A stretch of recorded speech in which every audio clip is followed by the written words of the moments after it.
What are some scary stories from your hometown? I don't know if this is scary. More creepy. I live in Nova Scotia and I used to clean restaurants downtown, and we had this one called the Lower Deck. It was built in the 1700s and one of the oldest buildings we have. It's been used for hundreds of different things over the years. We would clean at night, mostly floors, bathrooms, and garbage removal. Every night creepy things would happen. Like when you came down the stairs from the third floor, there was always two sets of footsteps as if someone was coming down behind you, or strange whispers as if someone was upstairs having a conversation, things falling off shelves, etc. The night that really gets me is we were behind schedule and we had a new girl. I always cleaned the third floor as my coworker hated it. She did the bathrooms, and the new girl started on the first floor and we would meet in the middle. But she was new, so I ended up meeting her on the first floor and helped her finish it. As we were mopping, I turned to ask her a question when something flicked her ponytail up in the air. She freaked out, of course, and I just kind of stood there like, WTF did I just see? But I just brushed it off and told her it was normal for weird stuff to happen here and the ghost must just like her, and we laughed about it. Until a few minutes later, when it grabbed her ponytail and almost in a dragging motion started pulling her hair towards the exit. She dropped the mop and only moved a few feet before it let go and the main door went swinging shut. She was so freaked out she went to the car and waited there for myself and my other coworker to finish and lock up. The new girl quit the next morning. I guess it was the opposite, the ghost didn't like her, LMAO. I grew up in small little town called Redlands, California. Not much really goes on there outside your normal crime and petty thefts. Not really scary, but rather more interesting. One of the surviving victims from Zodiac lives in my hometown. In fact, I have always thought that the Zodiac killer was actually from the SoCal, Inland Empire, area rather than Bay Area. But that is a whole different discussion. Back in the early 2000s we used to play in the orange groves a lot. We would find a bunch of things that what would look like there were satanic rituals. Pentagrams, dead cats, bonfire pits, broken candles. Things of that nature. In 2015, the San Bernardino mass shooters were shot down the street from my friend's house. He had it on his FB for like 3 days before he was forced to remove it. My dad grew up in East LA and worked at Target off of Whittier and Atlantic in the 80s. He lived in the area during the Night Stalker crimes. He would say the area that he got caught in, they do not play gangs, and that RR was lucky the cops showed up cause they were giving him a serious beatdown. In fact, most of the people who jumped in on him didn't even know who he was, they just saw him as an outsider in the wrong neighborhood. Even RR thanked God that the police showed to stop the beating. That's about as much scary/interesting that I have from my hometown. A school of 96 students and 18 teachers were held hostage in a classroom with a bomb for a little over 3 hours before the bomb was detonated. The only fatalities was the 2 people holding everyone hostage. That happened in Cokeville, Wyoming. I lived in southern CA, but I have a feeling this is a reoccurring urban legend in most places. There is a train track at the base of a local mountain. It's defunct now, no trains, no danger. The track sits kind of in a ditch, so it slopes upwards on both sides on the tracks on the dirt. Legend has it, a school bus was hit by a train there years ago, and if you put your car over the tracks and leave it in neutral, your car will be pushed uphill, and when you get out there are small handprints on your bumper. Because ghost kids saved you. I never did it, but my sister did and swears it happened. I don't know, fun story though. Chris Lane murder. An Australian baseball player on scholarship in the US who was shot by 3 teenagers BC they were bored. Brayley Henry murder. Teenager that was kidnapped from a very small town convenience store by the clerk. She was raped and murdered, and he was found with her car and a ton of evidence. His conviction has been overturned by the McGirt ruling, Googled at SHJT, even though none of the crime occurred on tribal lands. The Ruby family murder. An entire family was wiped out by the teenage son because he wanted to inherit their dollar. He took and posted pics of himself at the Ritz-Carlton Dallas that weekend while attending a college football game. The bodies were discovered the following Monday. The Alyssa Wiles murder.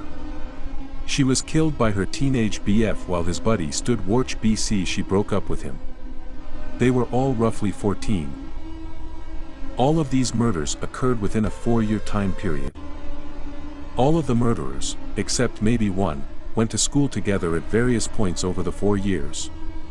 It's a small town with a low crime rate and only roughly 300 students attending. Hey! You can do an entire episode on my POS hometown. In the late 80s, little girls started to go missing in Pretoria, South Africa. While we were horrified, Pretoria is about 1,000 kilometers from our hometown. Our children were safe. Until the little girl next door went missing. They were only able to identify the abductor when another little girl was taken in Pretoria, but she managed to escape. Before they could catch the abductor and his girlfriend, he shot her and himself during a high-speed car chase. Turns out, he had accepted a quick roofing job in my hometown, and took the neighbor's little girl while she was walking to the shops to buy milk. She had asked my niece, who was even younger, to walk with her, but my niece declined, saying it was too hot. None of the missing girls have ever been found. Sometime in the mid-1900s we had an old church school and the priest locked I think 20-something kids in the building, burnt it down and hung himself in the tree out front. Both the foundation and tree are still there. People say if you go out and park in front of the school, turn your car off, you'll start to see handprints, and if you try to start your car you have to try 3 times cause it won't start. Heard from multiple different people. My uncle seen shadows and made him flip his truck. Me and 4 others were working on the other side of town one winter night, and instead of taking the highway, had a real shitty car at the time. I took the back roads, and when we got close to the school just trying to get home, we were being followed by a single red orb for maybe a mile, then it just disappeared. The high school I went to had a bomb threat just 2 years before I attended that school. The city I live in isn't really big, so neighboring schools and local news outlets caught on and spread word around like wildfire.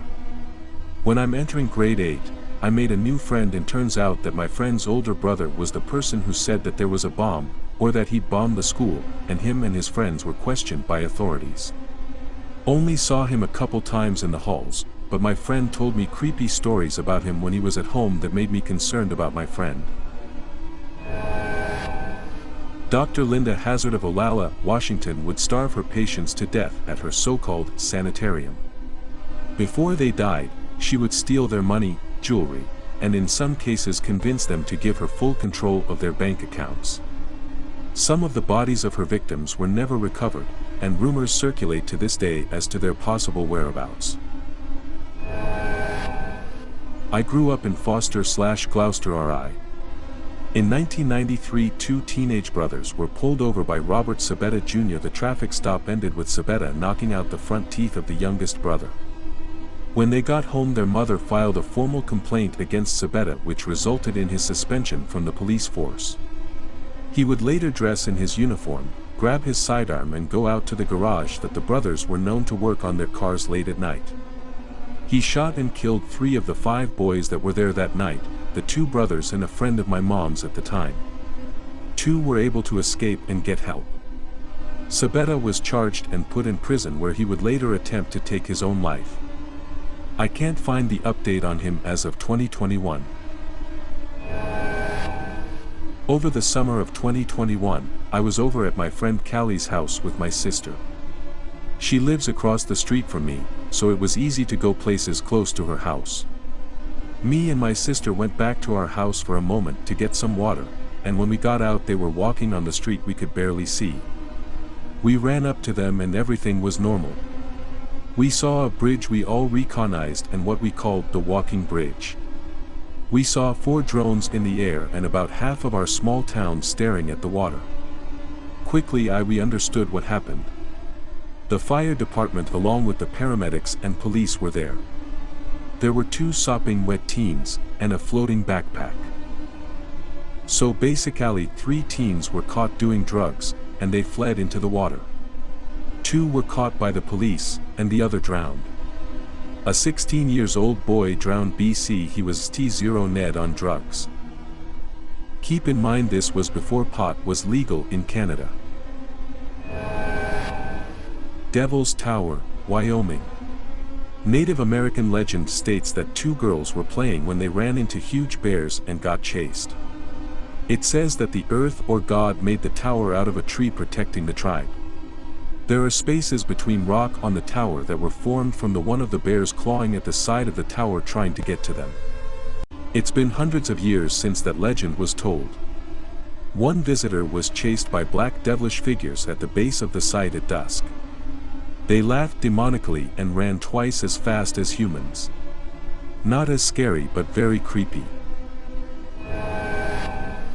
A tale of forbidden love still haunts Schenectady. Late in the 1600s, young Alice Vanderveer, who lived in what is now the Stockade, left home one evening, headed for the banks of the Mohawk to secretly meet a young man. Her father caught them and in a rage, shot and killed the suitor. Irate neighbors believed that Vanderveer and her father had conspired to off the young man and chased the duo, catching the father first. Then, they tied him to a tree and set him on fire, killing him. Alice would face the same gruesome fate.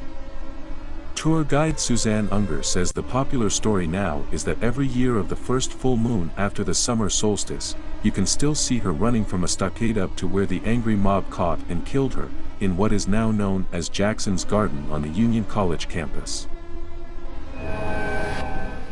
I'm from Russia. If you know about Chikatilo, you will be shocked by this story. My uncle lived in the city of Shakhty, where Chikatilo lived, the killer of the 80 to 90 years in the USSR, who killed a large number of people. He told how before Chikatilo was caught, he went to the university where he worked and was in the same building with him every day. This makes me feel uncomfortable every time. The idea that my uncle was in the same place with the killer, and more than once, shocks me.